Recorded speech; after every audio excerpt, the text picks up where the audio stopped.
Hey, thank you very much, Vince, and I am so excited to have on the line a very, very, very special gentleman, Bob Forsyth. And Bob, am I saying your last name correctly? Yes, ma'am.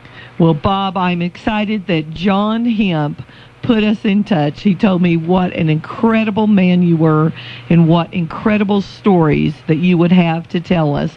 And so I would like to just start out by first saying welcome and how special it is for you to take time off this Saturday to spend some time with me here on the show telling your story. And I'm just going to let you take it away. Well, thank you, Melanie. There's an awful lot of things, I guess, we can talk about. First Marine War Dog Platoon was established in 1943, early 1943. And we were sent overseas in about 3 months. We did a couple of months training in California with a gentleman by the name of Carl Spitz, who was an animal trainer and dog trainer that trained animals for the movies out there. And, of course, this was a very first program that the Marine Corps had ever had that I know of. And we were feeling our way as to what training was needed and how to go about the training and so forth. And it was sort of a hit-or-miss thing that we were doing and trying to establish a routine for training for the future war dogs that were going to be coming overseas behind us.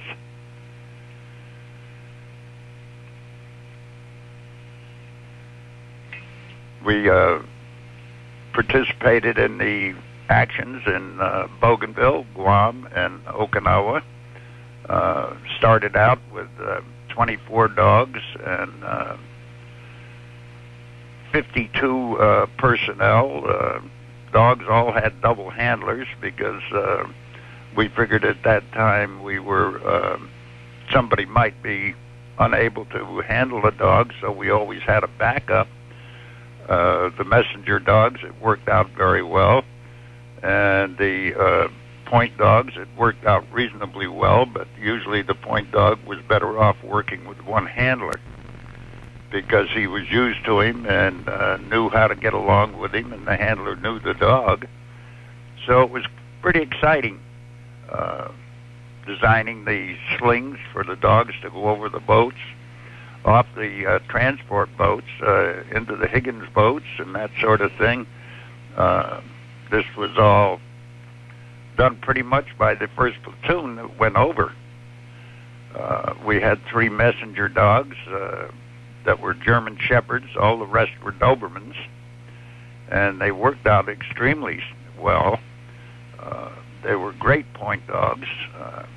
Patrols, I don't think we ever did have an ambush. I know we didn't have an ambush in any one of the operations that we were on. And, of course, towards the close of the war, as we progressed north towards Japan, the land became a little more wide open, and the dogs were pretty hard put to do their job because getting a scent from any great distance was very difficult for them. And it was quite a time.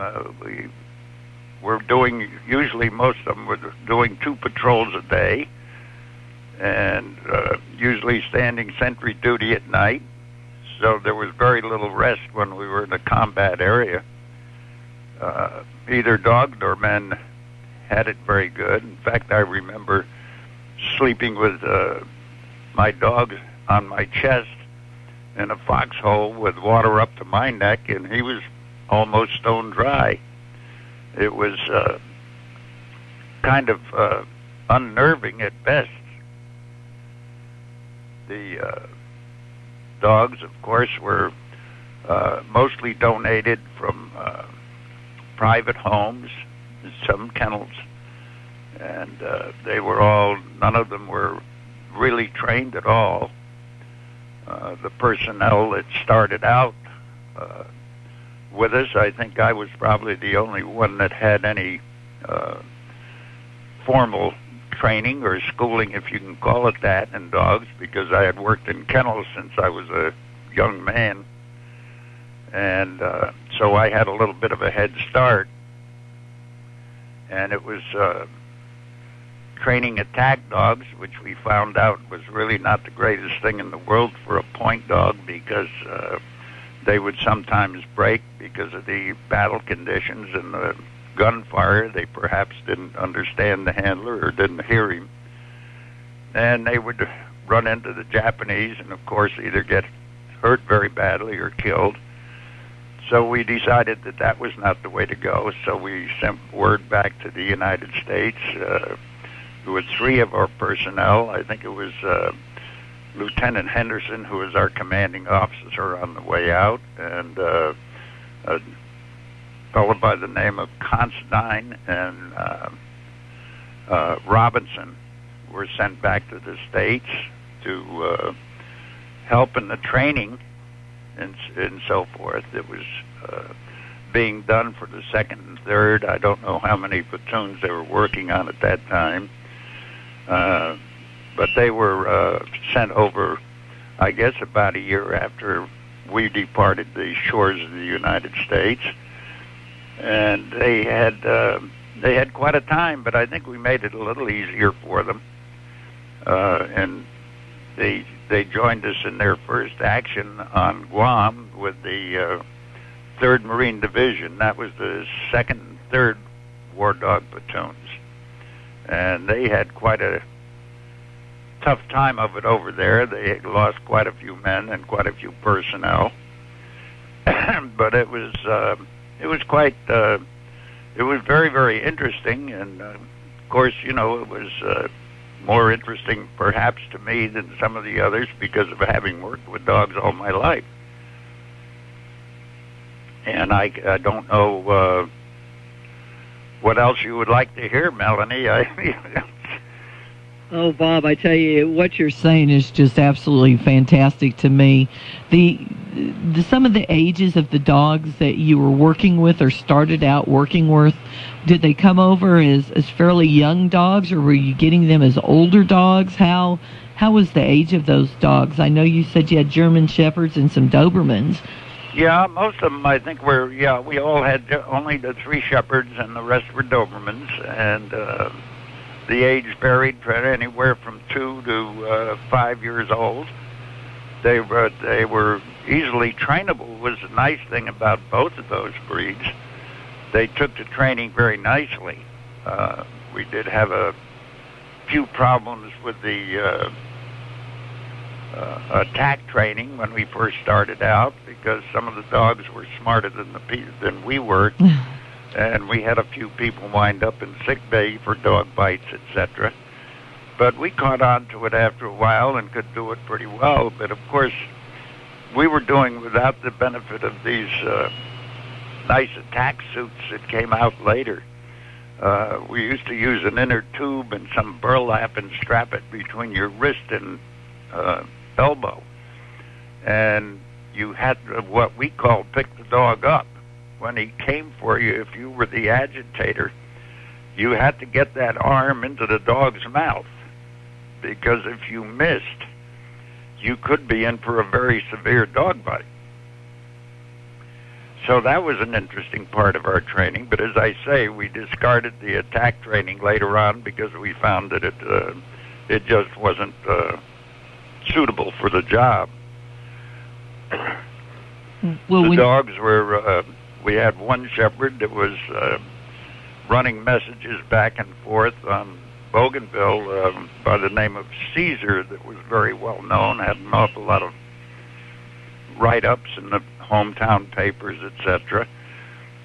He was pretty severely wounded carrying messages from the front lines back to the CP, because our radios were not all that great in those days, and they had failed, and our communications by land, by phone, usually the wires had been cut. But Caesar took off. He was sent back to his other handler with a message, and he was shot